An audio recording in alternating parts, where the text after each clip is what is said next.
Dear students, तो आप सभी का तृप्ति क्लासेस में स्वागत है। हम लोग पिछले एपिसोड में 8.2 का क्वेश्चन नंबर फर्स्ट हल किए थे। आज बिन समय गंवाए आते हैं कम ऑन द पॉइंट।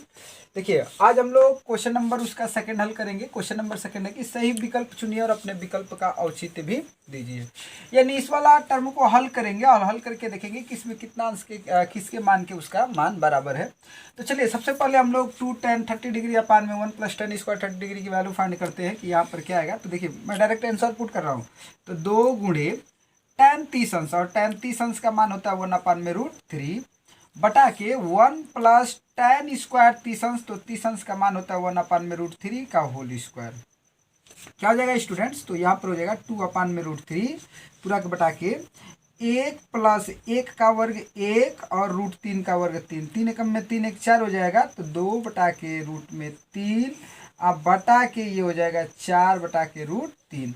ये ऊपर जाकर गुणा करेगा, ये इसमें गुणा करता है, तो इसमें गुणा करेगा तो ये जाएगा 2 × 3 बटा के 4 √3। √3 से 3 √3 बार में, और ये कट जाएगा 2 बार में, तो ये हो गया √3/2। चलिए बताइए, साइन 30 अंश का मान कितना होता है? तो 1/2 होता है, तो ये ऑप्शन क्या है? गलत है। tan 60 अंश का मान कितना होता है? तो tan 60 अंश का मान √3 होता है, तो ये क्या हो गया? गलत हो गया। cos 60 अंश का मान कितना होता है? तो sin 30 अंश के बराबर। sin 30 अंश का मान कितना होता है? 1/2 होता है, तो ये वाला भी ऑप्शन गलत। तो आप इस पर सही लगा सकते हैं। और sin 60 अंश का मान √3 क्या होता है? 2 होता है। तो चलिए, क्वेश्चन नंबर फर्स्ट हुआ, सेकंड देखेंगे।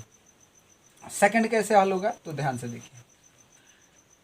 1 - tan इज tan 45 अंश, तो 1 - tan 45 अंश का भी मान एक ही होता है, और 1 का वर्ग करेंगे तो 1 ही होगा। अब 1 + tan 45 अंश, तो 1 का मान एक ही होता है, तो 1 में से 0 गया, 1 में से 1 गया 0। अब बटा के 1 करेंगे तो कुल मिलाकर आंसर कितना आने वाला है? तो 0 आएगा। इसमें से अब tan 90 अंश का मान कितना होता है? तो अनंत होता है, ऑप्शन गलत है। यहाँ पर 1 दिया है, 1 नहीं आ रहा है। sin 45 अंश का मान 1/में में कितना होता है जी? तो 1/में में कितना होता है? sin 0 अंश का मान 0, sin 30 अंश का मान 1/में में √2 होता है, और 1/2। चलिए यहाँ पर चलिए, और यहाँ पर 0 ऑप्शन दिया है, तो हम लोग क्या करेंगे? 0 वैल्यू पुट कर लेंगे। चलिए यहाँ पर चलते हैं, समझिएगा। यहाँ पर sin 2a = 2 sin a, तब बताइए सत्य होगा। 0 अंश पर तो बताइए 0 × 0 करेंगे तो sin 0 अंश का मान कितना होता है? sin 0 का मान 0 होता है, बराबर आना चाहिए। sin 0 का मान कितना हो जाएगा? तो 0, और 0 × 2 करेंगे तो 0 ही होगा।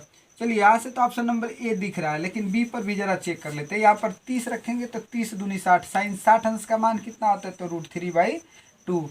यहाँ पर sin 30 अंश, तो sin 30 अंश का मान कितना हो जाएगा? तो देखिए, अगर आप भूल जाते हैं तो 0 1 2 3 4 पर बताया था, बटा में 4 लगा देना है, तो 4 लगा देंगे तो यहाँ से पता है कि ये तो 0 हो जाएगा।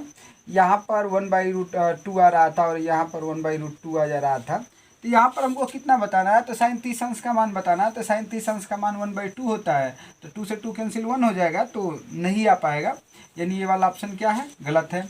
45 पर तो sin 45 दूनी 90 हो जाएगा। sin 90 का मान कितना होता है? sin 90 का मान 1 हो जाता है।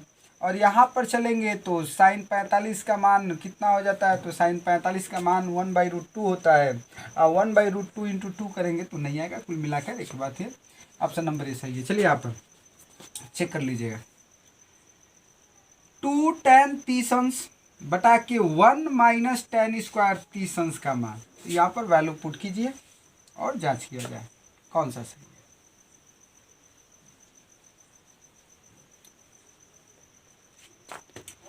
2 × tan 30 अंश का मान 1/√3, 1/√3, और 1 - tan स्क्वायर 30 अंश, तो tan 30 अंश का मान 1/√3 होता है, तो 1/√3 का क्या हो जाएगा? वर्ग हो जाएगा। यहाँ पर गुणा करेंगे तो 2 बटा के √3, अब पूरा के बटा 1 - 1 का वर्ग 1 ही हो जाएगा, √3 का वर्ग 3। यहाँ पर हल करेंगे तो 2 बटा के √3 पूरा के बटा 3 एकम में 3, 3 में से 1 गया, 2 बटा के 3, 3 ऊपर जाकर गुणा करेगा, ये यहाँ पर गुणा करेगा, तो हो जाएगा 2 × 3 बटा के 2 √3। तो 2 से 2 कैंसिल, √3 से 3 में भाग देंगे तो आंसर क्या आ जाएगा, √3 आ जाएगा। तो हम लोग जानते हैं कि tan 60 अंश का मान कितना आता है, √3 होता है, इसलिए ऑप्शन नंबर सी क्या है, सही है। तो चलिए अब क्वेश्चन नंबर नेक्स्ट, √3 बार में, तो ऑप्शन नंबर कितना, ऑप्शन नंबर सी सही है। तो चलिए अब हम लोग क्वेश्चन नंबर नेक्स्ट देखते हैं। क्वेश्चन नंबर 3 बोल रहा है कि यदि tan a + b बराबर √3 और tan a - b बराबर 1/√3, तो बोला है कि a + b की वैल्यू 0 से बड़ी है परंतु 90 अंश के बराबर या 90 अंश से छोटी है। बोला कि a जो है b से बड़ा है, तो कोण a और कोण b का मान ज्ञात कीजिए। वेरी वेरी सिंपल, आप यहाँ पर इस कथन को लिखिए, लिख लीजिए पहले हल लिखिए। क्या लिखेंगे डियर स्टूडेंट, तो लिखेंगे tan a + b बराबर √3। इसको लिख सकते हैं आप कि tan a + b बराबर, बताइए tan में कितना अंश का मान √3 होता है, तो आप जानते हैं कि tan 60 अंश का मान कितना होता है, √3 होता है। तो इतना लिख सकते हैं। तो tan से tan कैंसिल, यानी एक बात मिला, a + b बराबर 60 अंश, समीकरण संख्या 1। और दूसरा बात लिखा है वहाँ पर कि tan a - b बराबर 1/√3, तो ये हो जाएगा tan a - b बराबर कितना अंश का मान 1/√3 होता है, तो tan 30 अंश का, tan 30 अंश। तो tan से tan क्या हो जाएगा, कैंसिल। तो यहाँ से एक समीकरण मिला कि tan a - b बराबर 30 अंश, समीकरण संख्या 2।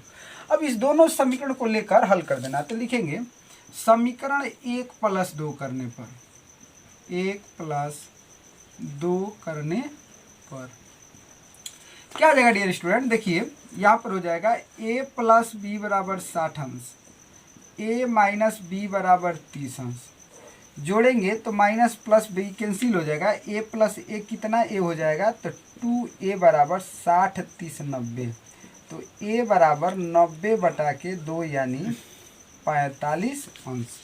a का मान निकल गया, तो आप किसी भी समीकरण में रखकर b का मान निकाल सकते हैं। तो a बराबर 45 अंश समीकरण 1 में रखने पर,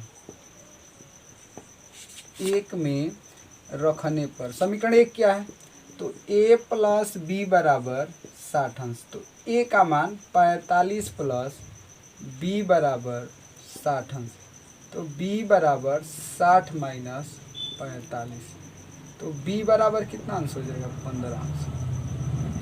तो a का मान आ गया 45 अंश और b का मान आ गया 15 अंश। यही आपका क्या हो गया आंसर।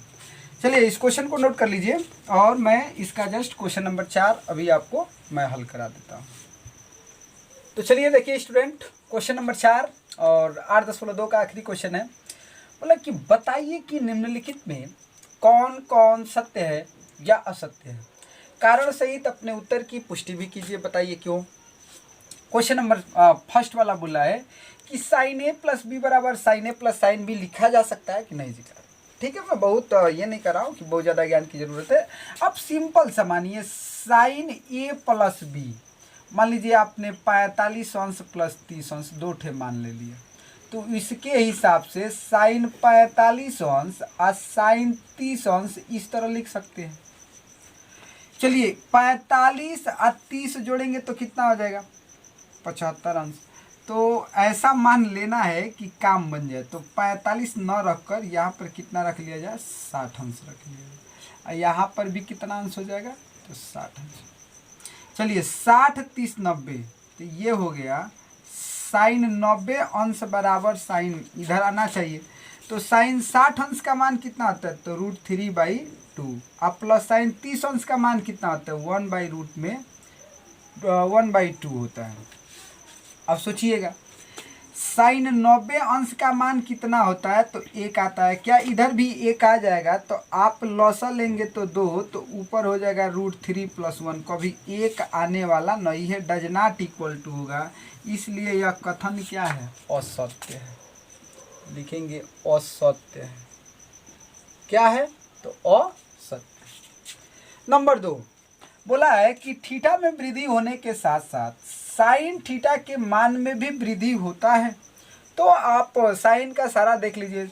साइन 0 अंश का मान 0 होता है, साइन 30 अंश का मान 1/2 होता है, साइन 45 अंश का मान 1/√2 होता है, साइन 60 अंश का मान √3/2 होता है, साइन 90 अंश का मान 1 होता है।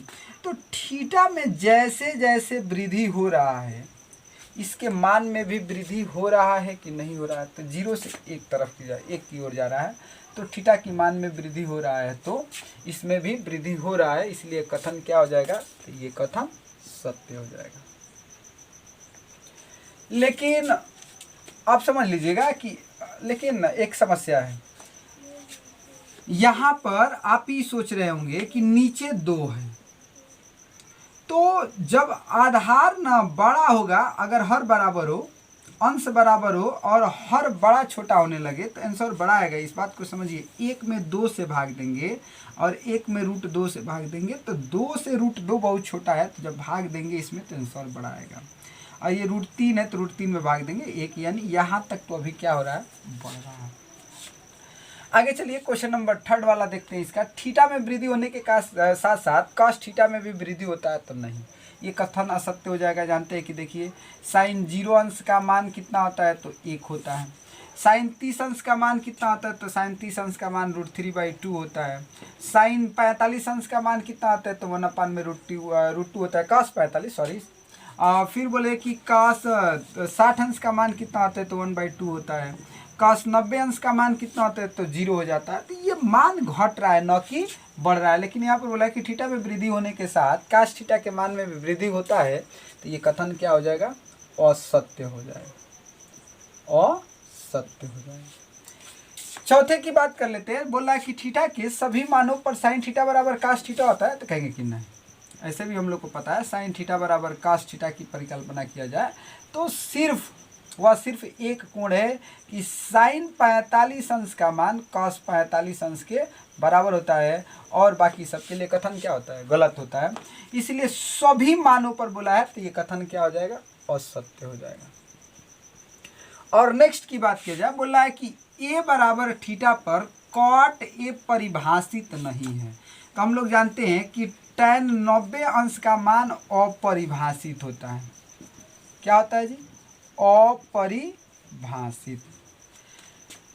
ऐसे चिन्ह बना रहे थे, अपरिभाषित इनफाइनाइट होता है। तो tan 90 का मान कॉट 0 के बराबर, यानी a के जगह पर कितना अंश? 0 अंश, और कॉट 0 का मान tan 90 के बराबर होता है। tan 90 का मान क्या होता है? अपरिभाषित होता है। तो परिभाषित नहीं है, अर्थात अपरिभाषित है, तो कथन क्या है? सत्य है। यानी डियर स्टूडेंट, आप इस वीडियो में अब हम लोग 8.2 का सारा क्वेश्चन खत्म कर दिए। नेक्स्ट वीडियो में हम पूरक कोण की बात करेंगे कि साइन 90 माइनस थीटा और साइन कॉस 90 माइनस थीटा के बारे में कि ये कैसे आया, कहाँ से आया। तो डियर स्टूडेंट, आज के लिए इतना ही। अगर आपको ये क्लास पसंद आया हो तो वीडियो को लाइक करें, और पढ़ाई पसंद हो तो मेरे चैनल को सब्सक्राइब करें, और कम से कम अपने 2 मित्रों तक ज़रूर शेयर करें। जाते जाते आपसे एक बात कहूँगा कि छोटे को प्यार दे तथा बड़े को लाइफ में सम्मान दीजिए। फिर मिलेंगे नेक्स्ट एपिसोड में। Thank you, have a nice day and enjoy your day. हंसते रहिए, मुस्कुराते रहिए, पढ़ते रहिए, जीवन भर खुश रहिए।